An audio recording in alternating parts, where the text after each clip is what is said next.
En tout cas, à bientôt. Alors, c'est pas du cinéma, c'est une vraie jolie initiative que nous allons vous raconter maintenant, celle d'un groupe d'adolescents embarqués dans un beau projet lié à la photographie. Ils ont eu 10 jours pour prendre des photos dans leur quartier des Minguettes à Vénissieux. Puis, certaines d'entre elles ont été tirées en grand format pour être exposées sur une barre d'immeuble qui est destinée, il faut le savoir, à la destruction. Bonjour Lucie Moraillon, merci de nous avoir rejoints sur ce plateau. Alors, vous êtes photographe professionnel. Avec votre confrère Antoine Bourreau, vous avez guidé et accompagné ces 13 adolescents, parce qu'ils sont 13, il faut le savoir. Vous les avez accompagnés dans cette aventure. Quel était le but originel d'ailleurs ? Notre but à Antoine et à moi, et à travers notre association Dialogue en photographie, c'est de partager des outils qu'offre la photographie. On trouve que c'est une très très belle manière d'aller à la rencontre des autres et aussi aller à la rencontre de soi. C'est un bel outil de création, d'expression personnelle. Et on aspire beaucoup à partager la photographie dans des endroits qu'on connaît peu ou qu'on ne connaît pas. Et là, en l'occurrence, c'est les Minguettes à Vénissieux. Pourquoi ce quartier ? Bon, qui a fait la une de l'actualité il y a très longtemps, quartier difficile comme on les appelle, mais bon, quartier où il y a une vie, où il y a de la culture, il y a des choses qui s'échangent. Oui, exactement. Pour une fois, on est allé moins loin, parce qu'on a commencé à faire ce genre d'atelier à l'étranger, en Égypte, au Liban, et on a eu envie d'aller voir de plus près ce qui pouvait se vivre dans ce quartier des Minguettes, qui est un quartier, comme vous dites, dont les médias parlent, mais parfois que d'une certaine facette. Oui, quand il se passe des choses négatives, quand il y a les violences. Heureusement qu'il y a France 3 pour de temps en temps parler de belles initiatives qui déroulent. Et il n'en manque pas, il faut le préciser, parce qu'il y a un tissu associatif qui effectivement fait plein de choses dans ce quartier. Oui, tout à fait. Et pour nous, c'est vraiment l'occasion de créer une rencontre, de nous voir concrètement comment ils vivent, comment ils grandissent, comment ils rêvent, comment ils travaillent, comment ils galèrent aussi. Et qui mieux que les enfants, justement, pour vous donner accès, pour voir comment ce quartier vit. Ça a été difficile à mettre en œuvre comme idée ou pas ? Ça a été assez long. C'est un travail d'1 an avant de vraiment mettre les appareils photo dans les mains des enfants. Donc c'est beaucoup de temps pour convaincre des partenaires et trouver la bonne association pour que ça marche. Ouais. Alors comment est-ce que les adolescents, parce que je dis il y a 13 adolescents qui ont participé à ce projet, comment est-ce qu'ils ont été choisis ? Est-ce qu'ils étaient volontaires déjà ? Oui. Comment est-ce que vous avez fait appel à eux ? En leur disant quoi surtout ? Alors ils ont tous été volontaires, on n'a forcé personne. Voilà, on ne leur a pas mis un fusil dans le dos pour les forcer à prendre des photos.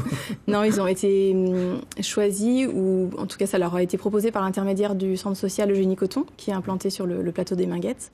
Et ça a été proposé, on est allé en amont, avant le projet, présenter notre idée à un plus grand groupe d'adolescents. Et c'est ceux à qui ça a le plus parlé, qui sont venus assez naturellement le premier jour de l'atelier. Alors justement, vous leur avez dit quoi ? Vous leur avez dit le projet c'est quoi ? Le projet, c'est de faire des photographies, d'apprendre vraiment ce que c'est que la photographie et de réaliser chacun une série personnelle. Donc, qu'il n'y aurait pas de thème imposé, que le thème viendrait d'eux, émergerait de leur sensibilité, leur goût, ce qui les porte. Et c'était quoi leur motivation à eux, justement ? Juste pour finir, oui. parce que l'objectif, je pense, leur importait, et que leur photographie serait collée en très grand format sur la tour Montmousseau. Ah, ça a dû faire partie de leur motivation, justement. Exactement. Voilà, parce que c'est quelque chose qu'ils ont fait eux-mêmes et qui est exposé, qui est mis en valeur. Oui. Donc, élément de valorisation important. Votre motivation, à vous, c'était quoi ? De les rencontrer. Ouais. Vraiment de près. De créer cet espace de photographie et de porter leur sensibilité. Ouais, parce que vous êtes amoureuse de la photo depuis l'âge de 9 ans, c'est ça ? Oui, tout à fait. Moi, c'est ma manière de rencontrer et d'aller voir des univers que je ne connaîtrais pas. Donc, assez logiquement, assez naturellement, c'est comme ça que je peux rentrer dans un environnement qui ne m'est pas familier. Et c'est le cas du quartier des Minguettes. Ouais. Il y a eu des contraintes de temps, j'imagine ? Il fallait que tout ça soit fait en 10 jours. Dans un temps assez restreint, donc 10 jours. Pour faire combien de photos ? Chacun a dû faire une centaine d'images. Ouais. Tous les jours, ils faisaient à peu près une pellicule. Ah oui. Ils sont répartis la tâche comment ? Ça a été entière liberté, donc vous l'avez dit, ils ont fait un petit peu ce qu'ils voulaient. Alors, ils ont fait un petit peu ce qu'ils voulaient, mais ils étaient fortement guidés et cadrés. En tout cas, ils ont tous suivi le même cycle, où tous les jours, il y avait des temps de lecture d'images, où on découvrait les images qu'ils avaient faites la veille, et des temps de prise de vue, au début accompagnés et de plus en plus de manière autonome. En toute liberté. Qu'est-ce qui vous a étonné chez eux ? Ce qui m'a étonné, c'est leur... ce qui continue de m'étonner au cours des ateliers que je peux réaliser, c'est cette capacité de créer et d'exprimer des choses intimes, vraiment, qui viennent d'eux, très personnelles. Et auxquelles on ne s'attend pas forcément. Non, et parce qu'on est plein de préjugés. Tout à fait. A priori. Et de voir toute la gamme de ce qu'ils peuvent nous exprimer et qui est très différente d'un enfant à l'autre. Ouais. Est-ce qu'ils savaient se servir d'un appareil photo ? Parce qu'aujourd'hui, la photo, pour la plupart des enfants et des adolescents, ça se fait avec un appareil qui est tout simplement un portable. Hein. Les appareils photo traditionnels, ils connaissent moins ? Ils connaissent pas. Même pas du tout, donc il a fallu les initier. À la photographie argentique. Ensuite, c'était un parti pris de leur mettre des appareils argentiques dans les mains, parce qu'on s'est dit que c'était vraiment un outil qu'ils n'auraient plus l'occasion d'appréhender. En revanche, finalement, ça ne change pas grand-chose qu'ils aient un numérique ou un argentique, au sens où le travail d'attention à la lumière, au cadrage est le même. Voilà.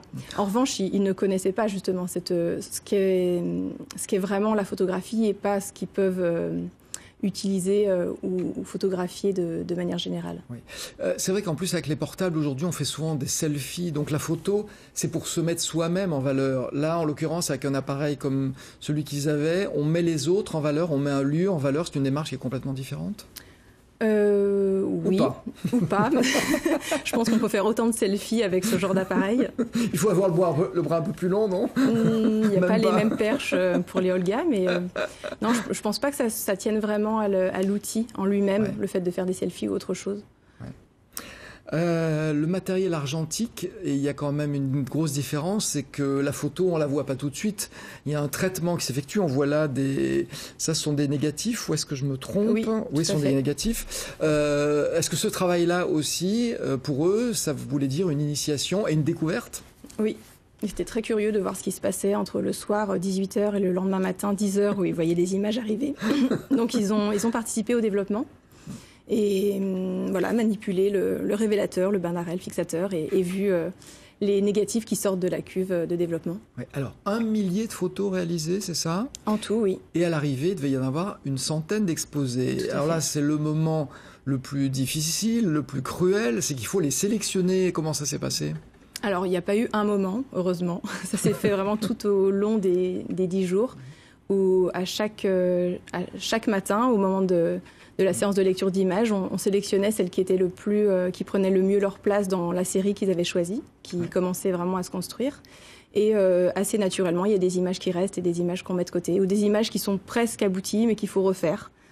Il y a eu des regrets, il y a eu des petites tensions parce que certains estimaient que leur photo était forcément plus belle que celle du voisin et qu'il fallait absolument qu'elle soit affichée. Tout ça s'est fait dans une grande sérénité ou pas ? Alors des regrets, je pense pas. On avait trouvé un système qui a bien fonctionné quand il y avait vraiment une belle image qui sortait de leur pellicule, mais qu'elle ne trouvait pas sa place dans leur série, parce qu'au niveau du récit, ça fonctionnait pas. Ils avaient le droit de l'offrir à quelqu'un d'autre et qui trouvait sa place dans une autre série. Donc parce que chacun a eu un même nombre de photos exposées à peu près ? Oui, entre 6 et 10 images. Donc c'était équitable. Je l'ai dit, ces photos, elles sont exposées d'ailleurs en ce moment sur la façade d'une barre qui est vouée à la démolition. Il y avait un sens particulier justement au fait de les exposer sur un lieu qui allait disparaître ? Alors oui et non. De toute manière, une exposition, c'est toujours voué à... C'est toujours temporaire. C'est toujours temporaire. Mais là, est-ce qu'il y a une symbolique dans le fait de démolir et de dire que voilà, tout travail est éphémère finalement ? Alors pour nous, il y en avait une petite, mais en fait, c'est vraiment eux qui ont révélé cette dimension-là. Pour eux, il y avait quelque chose de très fort à l'idée de rendre belle et de décorer cette façade avant qu'elle soit démolie. Ouais. De l'honorer quelque part. Ouais. Alors, elle va être démolie en 2018, c'est ça ? Donc, on a le temps de voir ces photos. Elles vont être exposées combien de temps sur la barre, jusqu'au moment où elle va être démolie ? Elles vont être exposées, elles vont rester jusqu'à la démolition. Elles vont sûrement être un petit peu délavées ou mais elles resteront elles en vont tout cas vivre pas leur loin. vie. Exactement. Quel effet ça leur a fait à ces gamins, pardon de dire des gamins, des adolescents, ils ont quel âge? Ils ont entre 10 et 14 ans. Donc. 10 et 14 ans. Oh, allez, on peut dire des gamins. Quel effet ça leur a fait de voir leurs œuvres, parce que ce sont des œuvres, des photos, exposées comme ça aux yeux de tous sur une façade d'immeuble? Moi, je crois qu'ils étaient très très fiers de pouvoir les montrer, de pouvoir en parler. Ils ont été capables tous, notamment le jour du vernissage, de pouvoir dire ce sur quoi ils avaient travaillé et de pouvoir le présenter aux gens qui sont venus voir leurs images. C'est impressionnant de les voir en grand, parce qu'une photo, on a l'habitude de voir sur des petits formats. Là, c'est en grand format, ça doit être impressionnant. Oui, celles sur la façade sont toujours en mètres carrés, 1 mètre carré. Et on en a tiré une en très très grand, celle qu'on voit sur l'affiche, qui fait 16 mètres carrés, et donc qui est sur le pignon de la barre Monmousseau et qui permet d'être vue depuis le centre-ville de Vénissieux. C'est un travail qui se poursuit finalement. C'est pas une expérience qui s'arrête comme ça. C'est vrai qu'il en reste des traces. Et vous allez continuer une autre expérience avec eux? Oui, on a très envie de prolonger avec ce même groupe et d'aller toujours un petit peu plus loin dans cette expérience. Et cette fois-ci, en les associant beaucoup plus à la construction du projet. Pour que là, cette fois-ci, on a complètement initié. On leur a proposé un projet qui était déjà relativement bien ficelé. Cette fois-ci, on a envie de le construire avec eux tout au long de l'année. Pour que de faire participer à l'élaboration même du projet. Qu'est-ce qu'ils en disent, les habitants du quartier? Les habitants étaient très surpris de voir que des enfants puissent faire ce genre de photographie. Oui. Donc là aussi, élément de valorisation pour eux. Et alors, question, je ne sais pas si vous avez la réponse, est-ce que ça permet à des gens qui n'étaient jamais venus dans ce quartier d'aller les voir? Alors, je vais donner l'adresse, c'est au 13 rue Gaston Monmousseau à Vénissieux. Est-ce qu'il y a des gens qui n'étaient jamais allés dans ce quartier et qui du coup le découvrent? Oui, et c'est vraiment un des buts de ce genre d'initiative, c'est de se faire rencontrer des publics qui n'ont pas vraiment l'occasion de se rencontrer.